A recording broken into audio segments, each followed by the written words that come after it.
예, 우리 2주 전에 우리가 리디머라는 제목으로 예, 한번 주의 말씀을 들었습니다. 오늘 리디머 두 번째 같은 제목입니다. 말씀 루키 4장이죠. 자, 우리가 루키의 내용은 사실 굉장히 그렇게 복잡하지 않기 때문에 내용은 우리가 잘 기억하고 있습니다. 룻이 보아스에게 부탁했죠. 룻이 형편이 어려우니까 그러니까 리디머가 되어달라고 그렇게 이제 부탁을 했을 때 보아스가 내가 도와야겠다 마음을 먹고 이 두 이제 모녀죠. 이두 나오미와 룻을 돕기로 작정을 합니다. 리디머가 되어 주고자 하는 거죠. 예, 제가 이 단어를 많이 강조하는데요. 다음 페이지 보시면 이제 속량한다, 무른단 말은 이제 샀던 걸 무른다는 얘기죠. 그러니까 무른다는 건 이제 땅도 무를 수 있는 것이고 사람도 무르는 것입니다. 그래서 이 무르기 제도는 우리에게는 생소하지만 구약 성경에서는 굉장히 중요한 제도이고 구약 성경을 이해하기 위해서 이 고대 이스라엘을 이해하는데 굉장히 중요한 시스템입니다. 그래서 제가 반복해서 이제 말씀드리는데 혹시 필요한 분들은 2주 전에 리디머 첫 번째 설교를 한번 다시 들어보셔도 좋을 것 같습니다. 더 나아가서 그 기업을 무른다는 것, 그러니까 속량한다는 건 또는 이제 대속한다는 건 다 같은 말인데요. 속량과 대속 같은 말이죠. 영어로 이제 redeemer라고 그러죠. 이 개념을 우리가 잘 아는 것이 왜 중요하냐면 예수님께서 십자가에서 이루신 사건을 이해하는데 필수입니다. 이따가 우리 뒤에서 좀 더 자세하게 이제 보겠습니다.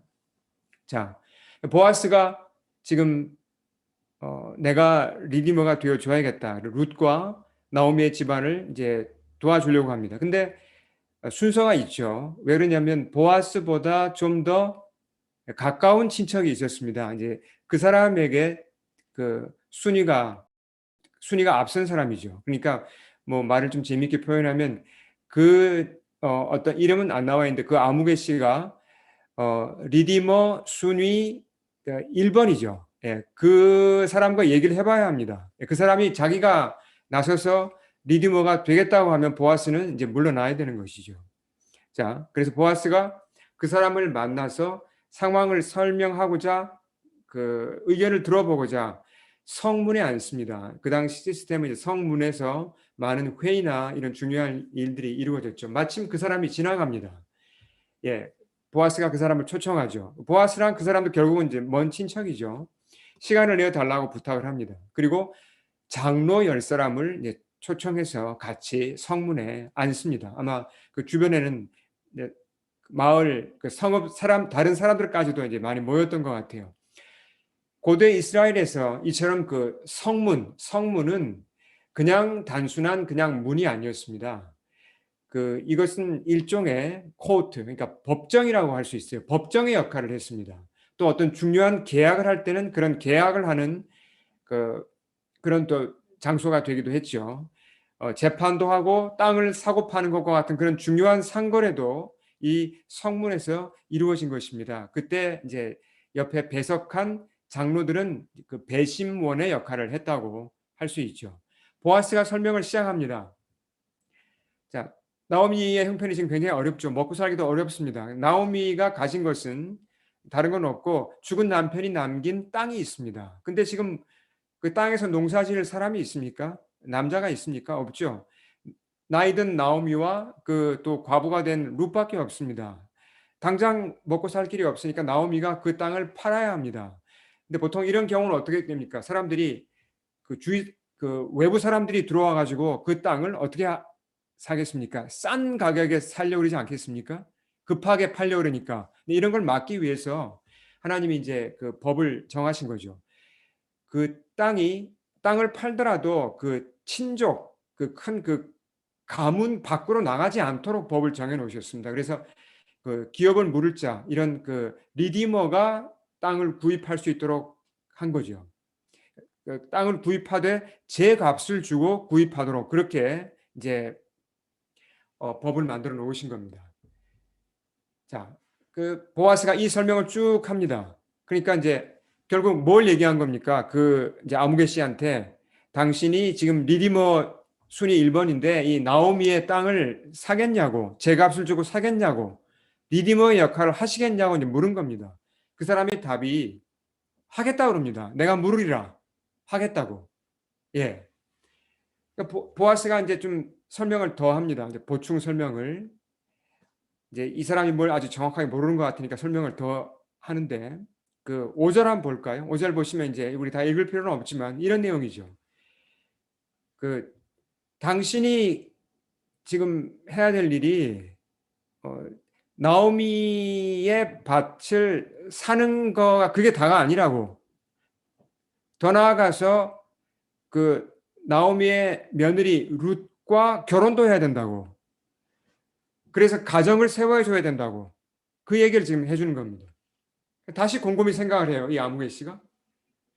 그러더니 이제 6절에서 이렇게 말합니다. 이 굉장히 솔직하게 말을 해요. 나는 못하겠다고. 생각해 보니까 내가 안 될 것 같다고. 왜 안 될 거라고 그럽니까? 어, 이제 참 이런 거 보면 이 사람들이 참 솔직하게 자기 표현을 하는데요. 이 사람도 이미 결혼해서 가정이 있습니다. 예, 그렇죠? 예, 자기 아내와 자기 자녀들이 있는데 자기가 나오미의 땅만 사는 것은 땅을 사서 좀 땅을 어느 기간까지는 이용할 수 있으니까 뭐 그래도 뭐 자기한테도 큰 손해가 나는 건 아니죠. 근데 룻, 룻과 결혼을 해서 자녀를 낳아서 나중에 어떻게 됩니까? 그 자녀, 그 아이가 자라면 자기 땅도 그 아이한테 물려줘야 되는 거예요. 일부를. 그러니까 이런 것까지 다 계산하니까 이제 이게 머리가 복잡한 겁니다. 아, 나 못하겠다고. 너무 손해가 크니까 못하겠다고 물러났습니다.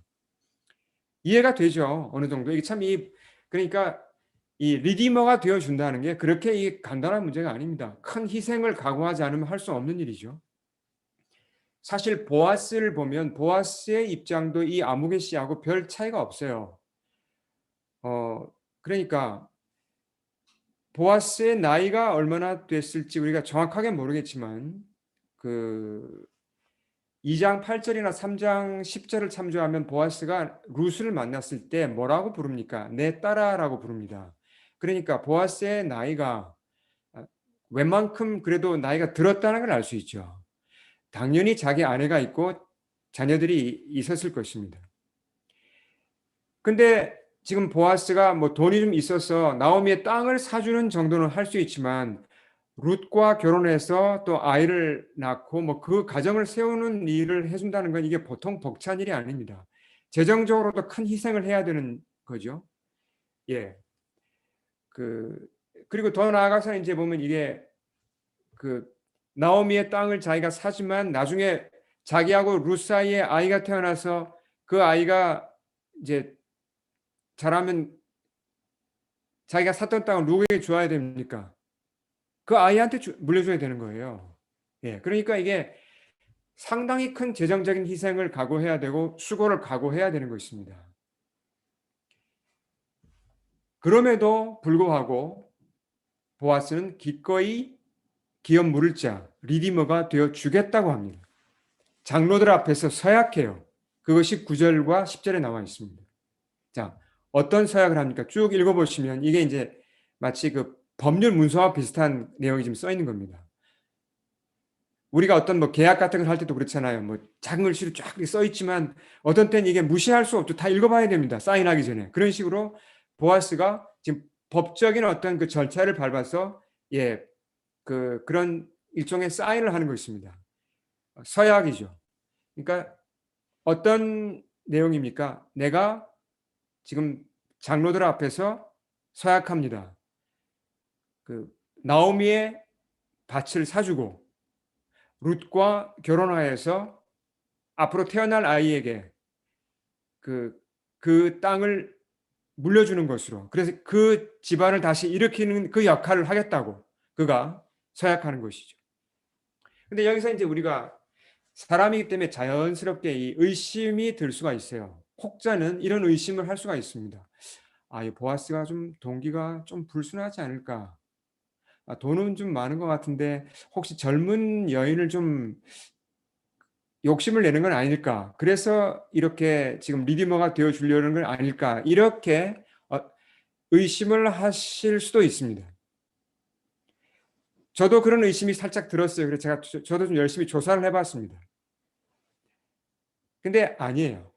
룻기 전체를 보면 보아스의 성품이 드러나는데 이런 의심은 그 젊은 여자를 탐한 것이 이 사람의 주 목적이다. 이런 의심은 이건 잘못된 겁니다. 근거가 없는 것입니다. 보아스의 성품, 그가 하는 행동과 맞지 않아요. 자, 만약에 젊은 여인을 얻는 것이 주 목적이다. 그랬다면 보아스가 굳이 이렇게 모압 출신 그것도 과부를 그가 받아들여서 이렇게 맞아들여서 자기 그 아내로 삼을 필요가 있을까요? 그건 논리적으로도 좀 설명이 안 되는 얘기입니다. 리디머가 되어준다. 보아스 편에서는 내가 리디머가 되겠다. 룻과 나오미의 리디머가 되겠다고 하는 이 동기는 순수해요. 어디서도 그게 드러나냐면 그가 서약을 했을 때 장로들이 한 축복에도 드러납니다. 그 마을 사람들은 사실 그 작은 마을이니까 다 알죠. 거기서 수십 년을 살았으니까 왜 모르겠습니까? 자, 축복하는 말을 볼까요? 11절, 12절도 결국 이제 이게 법률적인 말이 여기 들어 있으면서도 동시에 이곳의 축복입니다. 자, 이 말씀 우리 같이 한번 읽어보겠습니다. 11절, 12절 같이 읽겠습니다. 시작. 우리가 증인이 되나니 여호와께서 내 집에 들어가는 여인으로 이스라엘의 집을 세운 라헬과 레아 두 사람과 같게 하시고 내가 베들레헴에서 유명하게 하시기를 원하며 여호와께서 이 젊은 여자로 말미암아 내게 상속자를 주사 내 집이 다말이 유다에게 낳아준 베레스의 집과 같게 하시기를 원하노라 하니라. 예, 자 진심으로 축복하고 있습니다. 보아스를. 보아스의 동기가 정말 그 룻과 이 룻의 가정 그리고 나오미의 가정 그 깨어진 가정을 살리고자 하는 것이 그의 동기다. 이것이 잘 드러난다는 것이죠. 여기서 우리가 주목할 굉장히 중요한 사실이 있습니다. 자, 그날 우리가 방금 살펴본 그날 일어난 이 사건 어디서 일어났다고요? 성문에서 일어났다 그랬죠. 성문은 어떤 역할을 했다고 그랬습니까? 법정의 역할을 했습니다. 그 당시는. 이 사건은 법적인 효력을 지니는 사건이라는 것입니다. 이게 굉장히 중요합니다. 법적인 효력이 있다. 그러니까 이것이 다른 말로 하면 언약이고 이것이 계약입니다. 카비넌트. 예. 계약에는 법적인 효력이 있죠. 사인하면 내가 그 지켜야 되지 않습니까? 그렇죠? 자, 보아스는 그러니까 법적으로 나오미 집안의 리디머가 된 것입니다. 법적으로. 이 언약에 따라서 보아스가 뭘 합니까? 나오미의 밭을 사 줘야 되고 룻을 아내로 맞아 들여야 됩니다. 그리고 룻에게서 아이가 태어나면 어떻게 되죠? 그 아이는 첫 아이는 나오미의 아이로 입양이 됩니다. 죽은 그 엘리멜렉의 이름을 잇기 위해서. 그리고 그 아이에게 보아스가 어떻게 해야 됩니까? 그 자기가 샀던 그 땅을 그 아이에게 물려줘야 됩니다. 이 모든 것이 이 계약에 다 지금 다 들어있다는 것입니다.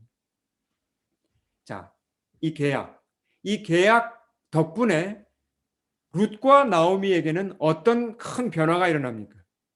놀라운 혜택이 돌아가죠. 자식 없는 과부로서 사부의 밑바닥을 전전하면서 정말 비참하게 살아야 했던 그 두 사람이 이 계약 때문에 이제 새로운 살 길이 열린 것입니다. 그렇죠? 지위를 되찾고 사회에서도 이제 회복되어서 당당하게 이웃들과 교제할 수 있고 당당하게 살아갈 수 있는 근거를 이제 얻은 것입니다. 보아스가 참 심령 있는 사람이었죠. 참 이 나오미가 어렵구나. 그래도 먼 친척인데 이 또 그 며느리 룻도 참 귀한 이 젊은 여인이구나. 돕기를 원했습니다. 그렇죠?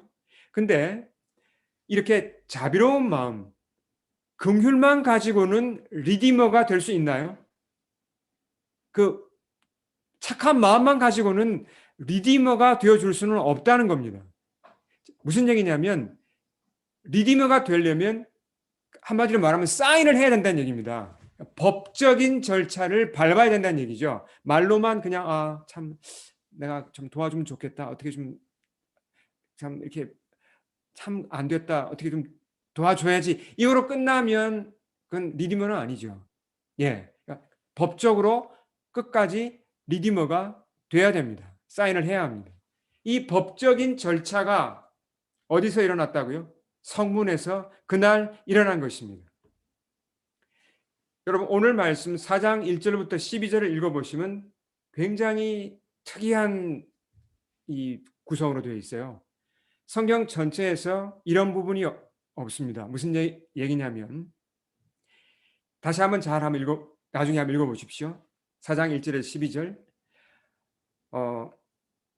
한글로 번역하기에는 이제 기업을 물을 자. 기업을 물을 거냐 안 물을 거냐. 물으다 안 물으다. 기업 물은다는 것. 그러니까 redeem, 이 redeemer, 대속하는 것, 속량하는 것에 대한 단어가 14번이나 나옵니다. 12절 속에. 속량은 다른 말로 하면 구원이잖아요. 그 구원을 가지고 지금 이 짧은 12절 속에서 14번이나 구원이라는 단어가 지금 나오는 것입니다. 보아스가 우리가 지난번에 얘기한 대로 보아스는 실제로 보아스의 후손에서 그리스도가 오시죠. 보아스는 장차 오실 그리스도에 대한 하나의 foreshadowing, 그러니까 예표입니다. 그렇죠? 자, 그러니까 보아스가 그날 베들레헴 성문에서 한 일도 그리스도가 장차 하실 일에 대한 예표가 되는 거예요. 굉장히 재밌습니다. 흥미롭고. 그러니까 이 성문에서 일어난 일이 그냥 그날 한번 일어난 거로 끝난 게 아닙니다. 룻과 나오미의 그 기업을 물을 자가 정해진 그 사건이기 때문에 이렇게 자세하게 기록한 게 아니에요. 장차 그리스도가 하실 일에 대한 예표이기 때문에 이것이 이렇게 자세하게 기록이 된 것입니다. 그러니까 자, 다시 한번 정리하면 이렇습니다. 예수님은 보아스가 룻과 나오미의 리디머가 되어줬죠. 그러면 그리스도는 누구의 리디머가 되어주십니까? 만민의 구속자, 리디머가 되어주시죠. 보아스가 그날 성문에서 한 일이 법적으로 효력이 있는 일이었습니까? 법적으로 효력이 없는 일이었습니까? 법적으로 효력이 있는 일이었습니다. 마찬가지로 예수님이 리디머로서 십자가에서 하신 일이 법적인 효력이 있다는 얘기를 하고 싶다는 겁니다. 성경이 지금.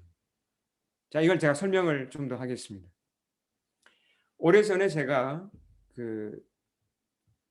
이제 아내와 각각 처음에 이제 부르심이 좀 시기는 달랐지만 같이 이제 불어권으로 부르심을 받아서 프랑스로 갔죠. 잘 아시는 것 같이 여러 번 제가 나누었습니다. 약 한 10년 가량을 살면서 선교에 참여했습니다. 그때 제 신분이 학생 신분이었기 때문에 이제 매년 그러니까 신분을 이거 이제 체류하기 위해서 갱신해야 되는데 프랑스에서는 그것을 이제 체류증이라고 부릅니다. 깍드 드 세주라고 부르는데 체류증을 이제 갱신해서 쭉 이렇게 약 10년을 지냈는데 학생으로 졸업을 하니까 더 이상 이제 이제 체류증을 연장할 수가 없는 거죠. 그 유효 기간이 끝난 겁니다. 하는 수 없이 이제 한국으로 돌아가야 됐죠. 제 아내와 제가 바랬던 것은 프랑스에 남아서 불어권 선교 사역을 계속하기를 원했습니다. 근데 법이 있잖아요. 프랑스 법이 있습니다. 사실 그리고 프랑스는 법이 굉장히 강한 나라입니다. 잘 돼 있고 프랑스 법이 있으니까 제가 원한다고 남을 수 있는 게 아니죠. 저는 체류증이 끝났으니까 나가야 합니다. 나라를 떠나야 되는 거죠. 할 수 없이 한국으로 돌아갔습니다. 주님의 선한 뜻이 있음을 믿고 한국에서 이제 그 직장을 찾아서 직장에서 연구원으로서 열심히 일을 했습니다. 근데 제가 원하는 쪽으로 직장이 잘 열리질 않았어요. 좀 더 이렇게 장기적인 그런 직장, 제가 원하는 그런 자리가 열리지 않아서 고민하던 끝에 이거 하나님이 우리 가정을 다시 불업권 선교 사역으로 부르시는구나, 나가라고 하시는구나. 그 사인을 제가 깨닫고 불업권 나라들에 이제 제가 취업 비자를 가지고 가려고 그 취업에 도전을 했습니다. 그러니까 뭐 프랑스나 뭐 스위스, 벨기에 또 케벡까지 그렇게 이제 이곳저곳에 저의 CV를 이제 보냈죠.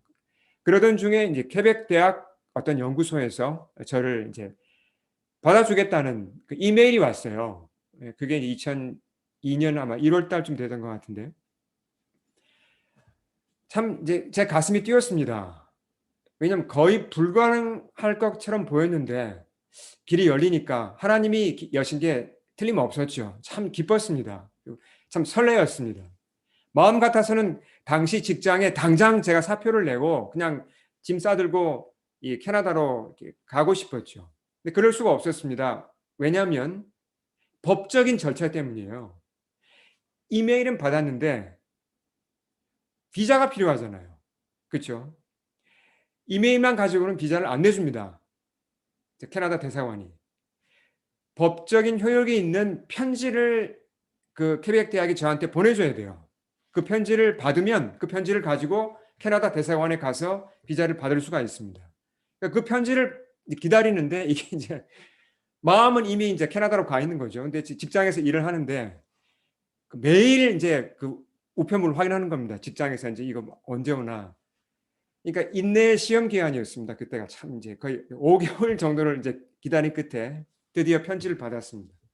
비자는 금방 이제 받았고요. 저희 가족이 다 캐나다로 왔습니다. 제가 그때 이제 워크 퍼밋을 받았는데 케벡 대학에서만 일할 수 있는 그런 퍼밋이었습니다. 그것도 이제 1년 계약에 1년 연장 가능한 거였는데요. 근데 그렇게 이제 법적인 절차를 밟아서 왔다는 것, 그걸 제가 강조하고 싶고요. 그 이유가 있습니다. 제가 이렇게 말씀드린 이유가 캐나다에 와 살다 보니까 제 아내와 제가 그때 아이들은 이제 어렵고 이제 어리니까 뭐 그냥 이제 부모를 따라온 거죠. 아내와 대화 중에 또 기도 중에 우리가 케벡에 남아야겠다. 여기서 계속 일하면서 사역을 해야겠다. 그런 마음이 이제 들었습니다. 그래서 이제 영주권 신청을 해서 CSQ와 영주권을 받았습니다. 합법적으로 이곳에 체류하며 일할 수 있는 길이 열린 거죠. 그러니까 사실 이제 영주권이란 거, 시민권이란 거 이런 것들이 따지고 보면 사실 별거 아닙니다. 이게 뭐 대단한 뭐 무슨 그런 그 무슨 파워가 있는 것도 아니고 또 그렇다고 또 이게 뭐 무시할 만한 그런 것도 아닙니다. 법적으로 케벡과 캐나다에서 일하고 거주할 수 있는 또 투표도 할 수 있고 뭐 그런 이제 법적인 자격이 주어지는 그런 아이디이지 않습니까? 제가 이렇게 길게 지금 말씀드린 이유가 있습니다. 프랑스, 한국, 캐나다 이렇게 쭉 제가 거쳐온 과정을 말씀드리는 이유는 법의 효력을 좀 쉽게 설명드리기 위함이에요. 네. 프랑스의 법이 있죠. 한국에도 법이 있고 캐나다도 법이 있습니다. 사람이 세운 나라에 각각 법이 있죠. 그 법이 작동합니까? 작동합니다. 효력이 있습니까? 효력이 있습니다. 근데 이게 다가 아니죠. 세상에는 또 하나의 법이 있습니다. 누구의 법이 있습니까? 하나님의 법이 있습니다. 맞습니까? 하나님 법이 있죠. 자, 하나님의 법이 작동합니까? 하나님의 법에 효력이 있습니까? 그럼요. 하나님의 법은 분명히 작동하고 분명히 효력이 있습니다. 모든 사람이 사실 하나님의 법 아래에 있습니다.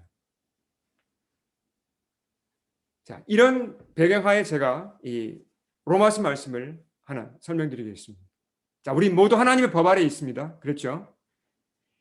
바울이 십자가 사건을 이렇게 설명해요. 십자가에서 일어난 사건, 그리스도의 죽으심에 대해서 십자가에서 그날 이 일이 이루어졌다. 이 사건이 이루어졌다는 걸 바울이 이렇게 설명합니다. 굉장히 중요한 말씀입니다. 여러분, 이 로마서 3장 23, 24절은 이건 정말 자다가도 이렇게 툭 치면 일어나서 암송할 만큼 이건 붙잡아야 되는 성경에서 가장 중요한 말씀이라고 할 수 있는 성경 전체의 키버스라고 할 수 있습니다. 우리 같이 한번 읽어보겠습니다. 시작. 모든 사람이 죄를 범하였음에 하나님의 영광에 이르지 못하더니 그리스도 예수 안에 있는 속량으로 말미암아 하나님의 은혜로 값없이 의롭다 하심을 얻은 자 되었느니라. 자, 어떤 단어가 나왔습니까? 속량. 룻기의 반복해서 나오는 말씀이죠.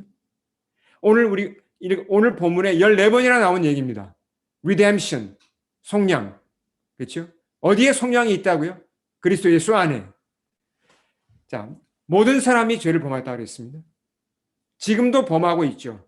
다 죄인입니다, 사람들은. 하나님께 죄를 범하며 서로에게 죄를 범하고 있습니다. 나오미를 다시 한번 볼까요? 여호와 하나님 불신했죠? 그 가족이 이스라엘 땅을 떠난 것이 불신의 죄였습니다. 결국 흉년을 피한다고 갔지만 불신이었죠. 모든 걸 다 잃었습니다. 불신의 대가로 모든 걸 다 잃었습니다. 바닥으로 추락했습니다. 이게 죄의 결과예요, 사실.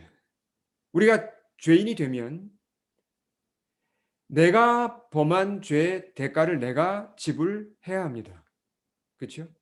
깨어지고 바닥으로 떨어지고 추락하고 상실하고 사실은 삶이 엉망이 되어버리죠. 이게 죄의 결과입니다.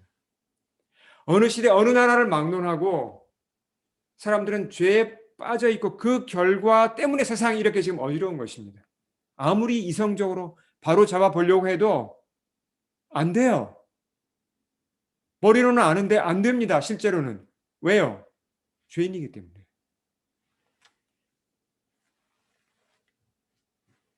원칙대로 하면 우리가 죄인인 우리가 거룩하신 하나님 앞에 나갈 수 있습니까? 하나님께 환영받을 수 있습니까? 안 됩니다. 가까이 갈 수가 없죠. 그래서 성경에 뭐라 그랬습니까? 방금 우리 읽은 말씀에 하나님의 영광에 이르지 못한다 그랬습니다. 네, 하나님 앞에 절대로 나갈 수가 없습니다. 그냥 우리가 죄를 지었고 우리가 그 결과를 당해야 되니까 사실 그리스도께서 그래 너희가 죄를 지었으니까 너희가 책임져라. 아무것도 안 하셔도 그리스도께는 잘못이 없습니다. 아쉬울 것도 없어요. 그분은 늘 충만하신 분이세요. 늘 평안하신 분이시고 그분은 하나님의 아들이십니다. 뭐 의무가 있는 게 아니에요. 우리를 도와줄. 근데 신기하게도 그분이 자원해서 우리를 돕고자 하는 겁니다. 우리를 살리고자 하는 겁니다. 그래서 어떻게 된 겁니까? 그분이 우리의 리디머가 되어 주시겠다고 하신 거예요. 보아스가 룻의 리디머가 되어 주고자 하는 것처럼 그리스도가 우리의 리디머가 되어 주기로 결심하신 것입니다. 자, 보아스가 리디머가 되어 주기 위해서는 뭘 해야 됐죠? 나오미의 밭을 사 주어야 했고 룻과 결혼해서 그 책임을 져야 했습니다. 근데 그리스도가 우리의 리디머가 되어주기 위해서는요. 보아스가 했던 것보다 훨씬 더 큰 희생이 따랐습니다. 왜요? 왜 그렇죠? 우리가 너무 큰 일을 저질러서 너무 크게 망했기 때문이에요. 우린 다 이렇습니다. 우린 노예가 되어 있었죠. 지금도 그 상태에 있기도 하고요. 죄의 노예, 사탄의 노예가 되었죠. 노예인 사람을 풀어주려면 어떻게 해야 됩니까? 몸값을 지불해야 되잖아요. 한두 명입니까? 만민이 지금 다 그런 상태였으니까 그리스도가 사람들의 리디머가 되어주기 위해서는 정말 많은 희생을 각오하셔야 됐다는 거죠. 더 나아가서 그게 끝이 아니죠. 근데 주님이 이걸 기꺼이 그 희생을 다 감당해 주고자 하시고 자, 보아스가 땅 사주고 어떻게 했습니까? 그 다음엔 과부가 된 룻 받아들여서 자기 아내로 삼아서 가정을 세워주었습니다. 그리스도도 똑같이 하세요. 어떻게 하시죠? 영적으로 우상을 섬기고 그래서 완전히 망하고 폐인이 된 우리를 구하셔서 어떻게 하시죠? 당신의 아내로 삼으십니다. 영적으로. 영적인 남편이시죠. 정확하게 같은 그림이에요. 룻기에 나와 있는 이 보아스의 역할이. 중요한 것은요. 이 모든 일이 그리스도가 십자가에서 하신 일이 법정에서 일어났다는 겁니다. 이걸 놓치면 안 돼요. 법정. 보아스가 어디서 그 일을 했죠? 성문. 예, 법정입니다. 그러니까 우주의 주인이신 하나님의 법정에서 그리스도가 사형을 당하신 것입니다. 예. 그리스도가 우리를 대신에 사형을 당하셨는데 법적으로 어떤 중요한 것을 충족시키기 위해서 그렇게 하셨다는 것입니다. 덕분에 우리가 뭘 받았습니까? 다음 페이지 볼까요? 법정에서 뭔가 일어나면 법적으로 어떤 혜택이 돌아오죠? 우리가 받은 혜택이 무엇입니까? 사면장입니다. 이게 사면장이에요. A letter of pardon. 사면장이 우리에게 주어진 것입니다. 누구든지 그리스도를 믿고 받아들이면 값없이 이 사면장이 주어지는 것입니다. 이게 법적으로 체계가 세워졌고 그 효력이 지금도 여전히 있다는 것입니다. 이 법이. 우리가 알아야 되겠죠. 이 소중한 법을, 이 소중한 혜택을. 그래서 이 로마서 말씀에 따라 다시 보세요. 우리가 그리스도를 믿으면 이제는 하나님이 우리를 죄인으로 보지 않으십니다. 너는 더 이상 죄인이 아니다. 내가 너를 의롭다고 해준마. 왜요? 그리스도가 우리의 리디머시니까요. 그분이 우리를 사서 풀어주셨으니까요. 내가 너희를 이제는 의롭다 하리라. 그래서 요한복음의 그 유명한 말씀, 이 말씀도 우리 암송해야 하고 계시죠? 정말 소중한 말씀이죠. 잘 보십시오. 우리 한번 크게 읽겠습니다. 시작. 영접하는 자, 곧 그 이름을 믿는 자에게는 하나님의 자녀가 되는 뭘 주셨다고요? 권세를 주셨다 그랬습니다. 권세가 무엇입니까? 법적인 효력이 있는 겁니다. 이게 법적인 효력이 이 속에 있어요. 리디머가 법을 충족시키셨기 때문에 우리에게 하나님의 자녀가 되는 권세가 법적으로 주어진 거구나. 얼마나 놀랍습니까? 사탄은 기회가 있을 때마다 우리를 고소하기 잘합니다. 정죄하죠. 우리 약점을 참 잘 알아요. 잘 찌릅니다. 기가 막히게. 그러면서 뭐라고 속삭입니까? 주로 신자들한테 와서 속삭이는 것이, 야, 넌 자격이 없어. 네가 신자냐? 너 하는 꼴을 봐라. 너 자격 없어. 포기해. 넌 구원받지 못해. 이런 거짓말을, 그게 사탄은 늘 합니다. 누구에게나. 저도 들어요. 화살을 쏘듯이 이 거짓말의 화살을 우리에게 쏩니다. 그럴 때마다 우리가 어떻게 해야 되죠? 우린 상기해야 합니다. 뭘 상기해야 되죠? 하나님의 법정에서 이루어진 사건을 상기해야 합니다. 자, 그리스도가 우리의 리디머가 되심으로 무엇이 이루어졌다고요? 카비넌트, 계약이 이루어졌습니다. 법적으로 이미 끝난 얘기입니다. 확정해 놓으셨어요. 법적으로. 예, 하나 재미있는 제가 예를 하나 들어보겠습니다. 자, 1978년이면 오래된 얘기죠. 이 크레이그 콜리라는 분이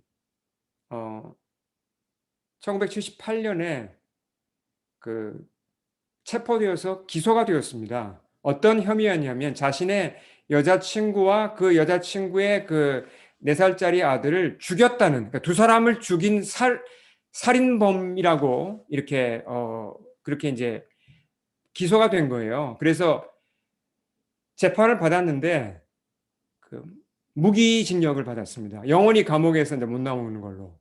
자기는 무죄를 주장했어요. 나는 아니다. 근데 결국 재판에서 졌습니다. 감옥에 들어갔죠. 캘리포니아에서 일어난 일입니다.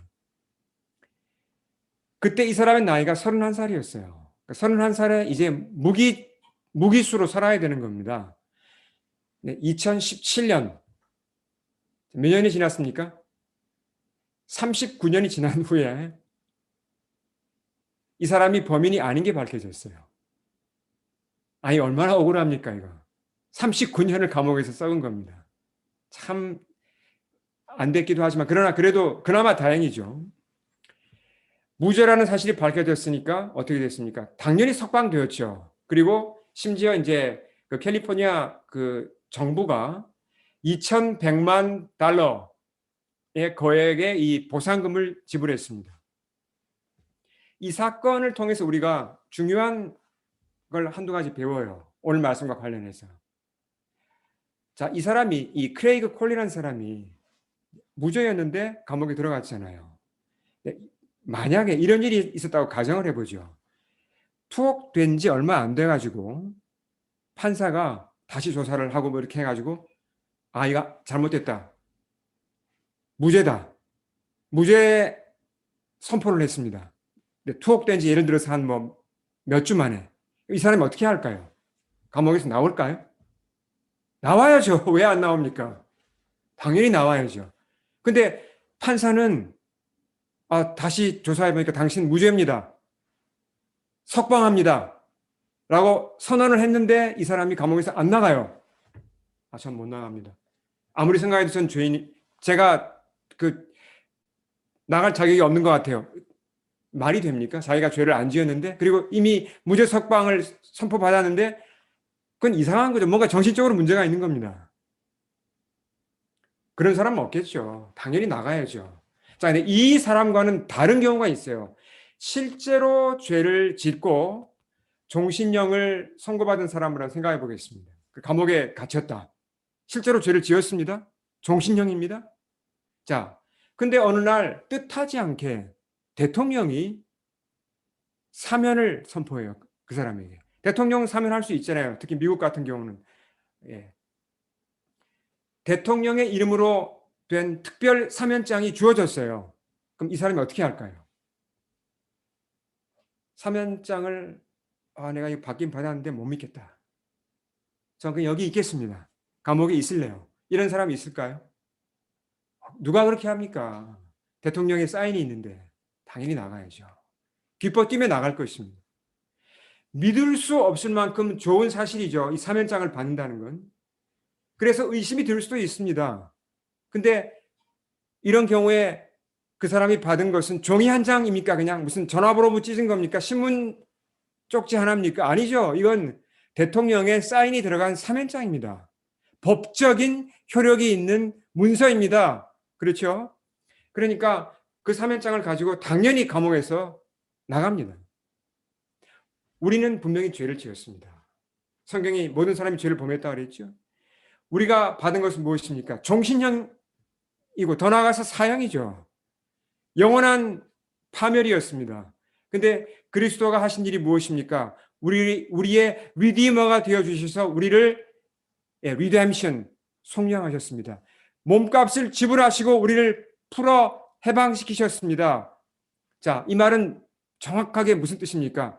하나님의 이름으로 된 사면장이 우리에게 주어졌다는 것입니다. 맞죠? 사면장이. 모든 믿는 자에게 이 사면장이 주어진 것입니다. 이 사면장이 지금 어디 있죠?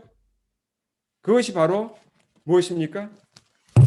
이 성경이 바로 그 사면장이죠. 성경이. 예, 제가 좀 약간 좀 흥분을 해서 막 도구가 막 떨어졌습니다. 죄송합니다. 예. 사면장. 이 속에 사면장이 분명히 들어 있습니다.